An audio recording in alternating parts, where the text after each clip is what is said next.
Captain, please now! What the hell is happening? Stay down! Accelerate and it will launch! Hold the line, it's charging! We're stuck! 1943 October 28 രണ്ടാം ലോക മഹായുദ്ധം കത്തി നിൽക്കുന്ന സമയം American navy അവരുടെ ചരിത്രത്തിലെ ഏറ്റവും വലിയ പരീക്ഷണം തയ്യാറെടുക്കുകയായിരുന്നു. അവരുടെ ലക്ഷ്യം ലളിതമായിരുന്നു: ശത്രുക്കളുടെ റഡാറിൽ നിന്നും കപ്പലുകളെ അപ്രത്യക്ഷമാക്കുക, അതായത് ഇൻവിസിബിലിറ്റി. പക്ഷേ അന്ന് ഫിലാഡൽഫിയ നേവി യാർഡിൽ സ്വിച്ച് ഓൺ ചെയ്തപ്പോൾ സംഭവിച്ചത് മറ്റൊരു കാര്യമാണ്. ശാസ്ത്രത്തിന് പോലും വിശദീകരിക്കാൻ കഴിയാത്ത കാര്യങ്ങൾ. ആ കപ്പൽ റഡാറിൽ നിന്നും മാത്രമല്ല, ആ മനുഷ്യരുടെ കാഴ്ചയിൽ നിന്നും എന്തിനീ ഭൂമിയിൽ നിന്ന് തന്നെ അപ്രത്യക്ഷമായി. അത് ടെലിപ്പോർട്ട് ചെയ്തു 200 മൈൽ അകലെയുള്ള സ്ഥലത്തേക്ക് പോയി. പെട്ടെന്ന് തിരിച്ചു വന്നപ്പോൾ കപ്പലിലുണ്ടായിരുന്ന നാവികർ സംഭവിച്ചത് നരകതുല്യമായ കാര്യങ്ങളായിരുന്നു. ചിലർക്ക് ഭ്രാന്ത് പിടിച്ചു, ചിലർ കത്തിക്കരിഞ്ഞു, മറ്റു ചിലർ കപ്പലിൻ്റെ ഇരുമ്പ് ബോഡിയുമായി ഉരുകിച്ചേർന്ന് കിടക്കുകയായിരുന്നു. ഇതാണ് ദ ഫിലാഡൽഫിയ എക്സ്പെരിമെൻറ്റ്, അഥവാ പ്രൊജക്ട് റെയിൻബോ. കഴിഞ്ഞ 80 വർഷമായി അമേരിക്കൻ ഗവൺമെൻറ് നിഷേധിക്കുന്ന കാര്യം, എന്നാൽ മറ്റുള്ള ആൾക്കാരെ ഭയപ്പെടുന്ന രഹസ്യം. നമ്മൾ ടോക്ക് വിത്ത് റോളിങ്സിൽ ഇതിനെപ്പറ്റി സംസാരിക്കാൻ പോകുന്നത്.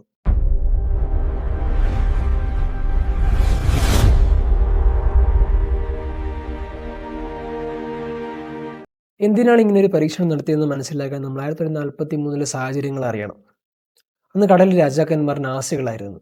ഹിറ്റ്ലറുടെ യു ബോട്ടുകൾ അഥവാ അന്തർവാഹിനികൾ അമേരിക്കൻ കപ്പലുകളെ തുരുതുരെ ആക്രമിക്കുകയായിരുന്നു. സപ്ലൈയുമായി പോകുന്ന കപ്പലുകൾ മൂന്ന് നിത്യ സംഭവമായി. അമേരിക്കയ്ക്ക് എന്തെങ്കിലും ചെയ്തേ പറ്റൂ. അവർക്ക് വേണ്ടത് ക്ലോക്ക് ഓഫ് ഇൻവിസിബിലിറ്റി ആയിരുന്നു. സാധാരണമായി ഇൻവിസിബിലിറ്റി എന്ന് പറഞ്ഞാൽ റഡാറിൽ കാണാതിരിക്കുക എന്നാണ്. ഇതിനായി കപ്പലുകൾക്ക് ചുറ്റും ഇലക്ട്രിക് കേബിളുകൾ കുടുക്കി കാന്തിക ശക്തി കുറയ്ക്കുന്ന ഡിഗോസിംഗ് എന്ന പരിപാടി നിലവിലുണ്ടായിരുന്നു. പക്ഷേ നേവിക്ക് വേണ്ട അതല്ലായിരുന്നു. അവർക്ക് കപ്പലിനെ പൂർണ്ണമായി അദൃശ്യമാക്കണം. ഇതിനെ അവർ സമീപിച്ചത് ലോകത്തിലെ ഏറ്റവും വലിയ 2 ജീനിയസുകളെയാണ്, Albert Einstein and Nikola Tesla. ഈ പരീക്ഷണത്തിന്റെ അടിസ്ഥാനം ഐൻസ്റ്റീൻ്റെ യൂണിഫൈഡ് ഫീൽഡ് തിയറി ആയിരുന്നു. ലളിതമായി പറഞ്ഞാൽ ഗ്രാവിറ്റിയും ഇലക്ട്രോമാഗ്നസും തമ്മിൽ ബന്ധിപ്പിക്കാൻ കഴിയുമെന്ന് ഐൻസ്റ്റീൻ വിശ്വസിച്ചിരുന്നു. തിയറി ഇതാണ്: ഒരു വസ്തുവിന് ചുറ്റും അതിശക്തമായ ഇലക്ട്രോമാഗ്നറ്റിക് ഫീൽഡ് സൃഷ്ടിച്ചാൽ പ്രകാശത്തെ അതിനു ചുറ്റും വളയ്ക്കാൻ സാധിക്കും. വെള്ളത്തിൽ നിൽക്കുന്ന ഒരു പാറയുടെ വശങ്ങളിലൂടെ വെള്ളം ഒഴുകിപ്പോകുന്നത് പോലെ പ്രകാശം കപ്പലിന് ചുറ്റും സഞ്ചരിക്കും. അപ്പോൾ നോക്കുന്നവർക്ക് കപ്പൽ കാണില്ല, പിറകിലുള്ള കടൽ മാത്രമേ കാണൂ. നിക്കോള ടെസ്ല ആയിരുന്നു ഈ പ്രൊജക്ടിൻ്റെ ആദ്യ ഡയറക്ടർ എന്ന് പറയപ്പെടുന്നു. കൂട്ടൻ ജനറേറ്ററുകളും ടെസ്ല കോയിലുകളും ഉപയോഗിച്ചൊരു ഫീൽഡ് ഉണ്ടാക്കിയാണ് അവരുടെ പ്ലാൻ. പക്ഷേ 1942 ടെസ്ലയിൽ നിന്നും പിന്മാറി. തൻ്റെ കണക്കുകൂട്ടലുകളിൽ വലിയൊരു അപകടം മണത്തറിഞ്ഞു. മനുഷ്യ ശരീരത്തിന് ഈ ഫീൽഡ് താങ്ങാൻ കഴിയില്ലെന്ന് നേവിക്ക് അദ്ദേഹം മുന്നറിയിപ്പ് നൽകി. പക്ഷേ യുദ്ധം ജയിക്കാൻ മെമ്മൽക്കൊണ്ടിരുന്ന നേവി ആ കാര്യം വകവെച്ചില്ല. 1943 ജനുവരിയിൽ ടെസ്ല ദുരൂഹ സാഹചര്യത്തിൽ മരിച്ചു. അതോടെ പരീക്ഷണത്തിൻ്റെ പൂർണ്ണ ചുമതല നേവി ഏറ്റെടുത്തു. പരീക്ഷണത്തിന് തിരഞ്ഞെടുത്തത് USS എൽഡ്രിഡ്ജ് DE-173 എന്ന ഡിസ്ട്രോയർ കപ്പലായിരുന്നു. അതിനുള്ളിൽ 2 വലിയ ജനറേറ്ററുകൾ, 4 മാഗ്നറ്റിക് കോയിലുകൾ, 100 കണക്കിന് വാക്യൂം ട്യൂബുകൾ എന്നിവ ഘടിപ്പിച്ചു. ആദ്യ ടെസ്റ്റ് 1943 ജൂലൈയിൽ നടന്നു. സ്വിച്ചിട്ടപ്പോൾ കപ്പൽ അദൃശ്യമായില്ല, പക്ഷെ റഡാറിൽ നിന്ന് അപ്രത്യക്ഷമായി. കപ്പലുണ്ടായ നാവികർക്ക് കടുത്ത ഛർദിയും തലകറക്കവും അനുഭവപ്പെട്ടു. ഇതൊരു വാണിംഗ് ആയിരുന്നു, പക്ഷെ നേവി ഇത് അവഗണിച്ചു. അങ്ങനെ ദിവസം വന്നെത്തി. 1943 October 28 the Philadelphia navy yard. സമയം വൈകുന്നേരം. കപ്പലിൽ മുഴുവൻ നാവികർ. അവിടെ നിന്ന് ഒരു ഉത്തരവ് വന്നു: സ്റ്റാർട്ട് ജനറേറ്റേഴ്സ്. ജനറേറ്റേഴ്സ് ഓൺ ചെയ്തപ്പോൾ ചെയ്തു തുളയ്ക്കുന്ന മൂള ശബ്ദം കേട്ടു തുടങ്ങി. കപ്പലിന് ചുറ്റുമുള്ള വെള്ളം തിളയ്ക്കാൻ തുടങ്ങി. പെട്ടെന്നാണ് സംഭവിച്ചത്. കപ്പലിന് ചുറ്റും ഒരു ഗ്രീൻ ഫോഗ് വന്നു മറഞ്ഞു. ആ ഗ്രീൻ ഫോഗിൽ നിന്നും ഒരു നീല വെളിച്ചം മിന്നിമറി.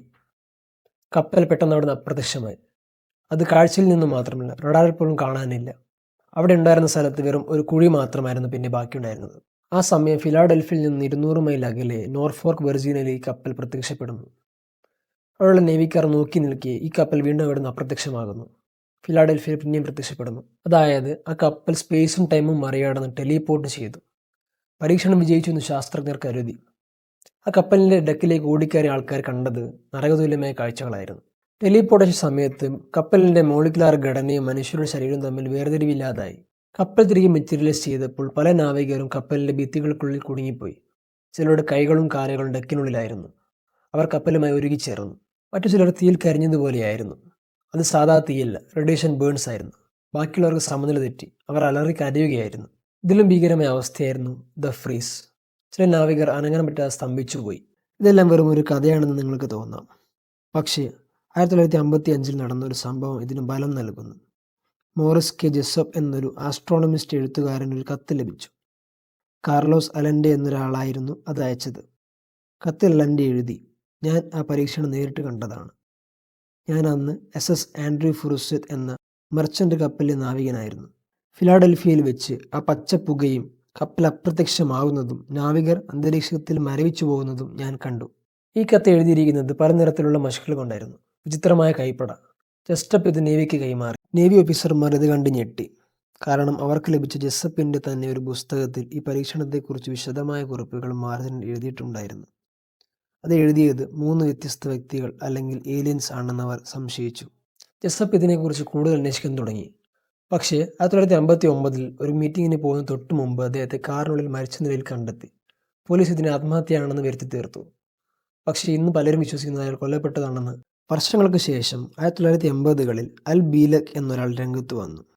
1984 ഇറങ്ങിയ ദ ഫിലാഡൽഫിയ എക്സ്പെരിമെൻ്റ് എന്ന സിനിമ കണ്ടപ്പോൾ തൻ്റെ പഴയ ഓർമ്മകൾ തിരിച്ചു കിട്ടിയെന്നാണ് അദ്ദേഹം പറഞ്ഞത്. അദ്ദേഹം പറഞ്ഞത് കേട്ടാൽ ആരും വിശ്വസിക്കില്ല. അദ്ദേഹം പറയുന്നു, ഞാൻ അൽ ബീലക് അല്ല, എൻ്റെ പേര് എഡ്വേർഡ് കാമറൂൺ. ഞാനും എൻ്റെ സഹോദരനും ആ കപ്പലിൽ നാവികരായിരുന്നു.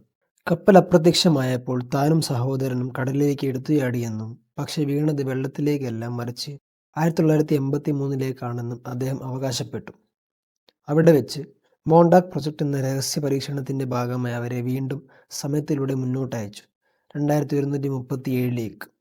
അവിടെ ഫ്ലോട്ടിംഗ് സിറ്റികളും വലിയ ടെക്നോളജിയും കണ്ടു എന്നും പിന്നീട് 1943ലേക്ക് തിരിച്ചയച്ചു എന്നും അദ്ദേഹം പറയുന്നു. ഇതെല്ലാം കേൾക്കുമ്പോൾ ഭ്രാന്തായി തോന്നാം, പക്ഷേ സ്ട്രേഞ്ചർ തിങ്സ് സീരീസിന് പ്രചോദനമായത് ഈ കഥകളാണ്. അപ്പോൾ എന്താണ് സംഭവിച്ചത്? അമേരിക്കൻ നേവി പറയുന്നത് ഇങ്ങനെ സംഭവം നടന്നിട്ടില്ല എന്നാണ്. USS എൽഡ്രിഡ്ജിൻ്റെ ലോബുക്ക് പ്രകാരം ആ കപ്പലെന്നുണ്ടായിരുന്നത് ബഹാമാസിലായിരുന്നു. ഇൻവിസിബിലിറ്റി എന്നത് തെറ്റിദ്ധരിക്കപ്പെട്ടതായിരുന്നു എന്നും അത് വെറും ഡിഗോസിംഗ് മാത്രമാണെന്നും അവർ അവകാശപ്പെടുന്നു. കാർലോസ് അലൻ്റെ ഒരു മാനസിക രോഗിയായിരുന്നെന്നും അവർ വാദിക്കുന്നു. പക്ഷേ പുകയില്ലാതെ തീയുണ്ടാകില്ലല്ലോ.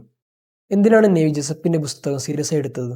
എന്തിനാണ് കാലഘട്ടത്തിലെ പല രേഖകളും ഇപ്പോഴും ക്ലാസിഫൈഡ് വെച്ചിരിക്കുന്നത്?